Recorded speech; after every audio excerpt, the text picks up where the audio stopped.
Jadi yang menarik Pak Suparji ini mengatakan sebelum pada saat off-air ketika saya tanyakan bagaimana Anda menilai kasus ini, dikatakan bahwa ini meninggalkan satu misteri. Misterinya di mana? Ya, ada beberapa misteri dari putusan hakim ini. Yang pertama adalah bahwa hakim tidak mampu menunjukkan bukti yang secara akurat, bukti yang secara otentik, yang meyakinkan dirinya untuk mengambil sebuah putusan bahwa unsur-unsur pembunuhan berencana itu terpenuhi.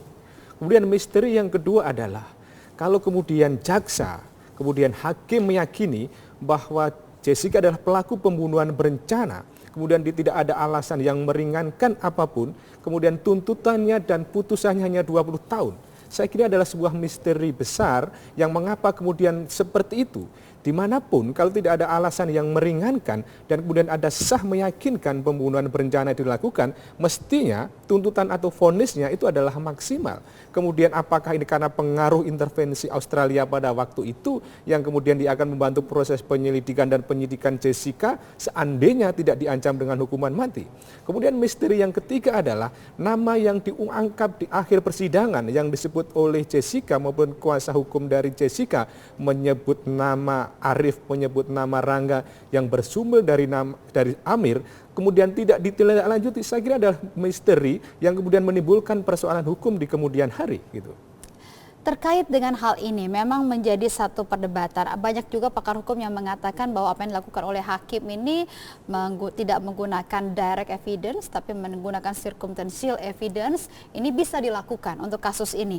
Menurut Anda sendiri bagaimana? Apakah memang cukup kuat yang namanya circumstantial evidence untuk kasus ini? Karena terkait dengan hal ini kan juga banyak sekali menjadi perdebatan oleh pakar-pakar hukum kekuatannya. Ya, karena hakim dalam proses pengambilan putusan harus didasarkan pada alat bukti.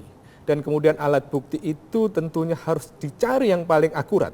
Tetapi kalau kemudian alat bukti yang akurat, yang otentik tidak ditemukan, maka ada peluang hakim untuk mencoba melakukan kesesuaian antara fakta satu dengan fakta yang lain. Dari ungkapan persidangan tadi itu kita menyaksikan, mendengarkan bahwa hakim mengungkapkan dari proses Jessica pulang dari Australia yang konon katanya depresi dan kemudian di sini tidak dalam rangka liburan tetapi ada satu agenda mungkin ada iri hati dan lain sebagainya dan kemudian dia memesan tempat minum dan pesan minuman dan sebagainya. Ini adalah kesesuaian fakta yang dikonstruksikan oleh hakim untuk menjatuhkan putusan bahwa Jessica adalah bersalah. Namun kemudian ini seperti sama saja dengan konstruksi yang dilakukan oleh jaksa penuntut umum bahwa juga demikian rangkaian ceritanya. Saya kira ini yang menimbulkan tanda tanya kenapa kemudian hakim konstruksinya hampir sama dengan konstruksi yang dilakukan oleh jaksa penuntut umum. Apakah bukti secara langsung dan bukti secara tidak langsung itu menjadi sesuatu yang perlu diperdebatkan? Yang terpenting adalah bahwa ada satu bukti yang meyakinkan minimal dua yang menunjukkan bahwa memang seseorang dinyatakan bersalah dan kemudian dijatuhi sebuah vonis gitu.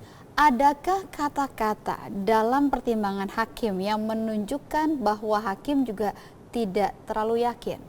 Ya, saya melihat satu kata yang kemudian meragukan keyakinan hakim, dia mengatakan Jessica paling berpotensi memasukkan cyanida dalam kopi yang diminum oleh Mirna. Saya kira kata-kata berpotensi ini adalah menimbulkan sebuah keraguan dan kemudian kenapa muncul kata potensi? Karena memang ya mungkin hakim tidak melihat secara jelas bukti-bukti yang menunjukkan itu.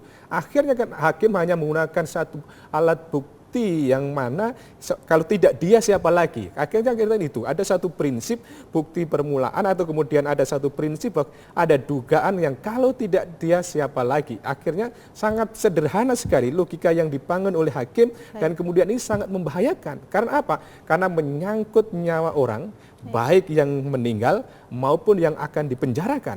Kalau kemudian proses pembuktian dibangun semacam itu saya kira menjadi presiden buruk dalam proses penegakan hukum di masa yang akan datang. Gitu. Baik, terima kasih banyak Pak Suparji Ahmad. Kita lihat apakah kemudian misteri ini akan terungkap pada proses hukum selanjutnya. Karena banding masih akan terus dilakukan ya. Terima kasih Pak, kita akan kembali lagi dengan hal-hal yang juga menarik di media sosial. Kita lihat di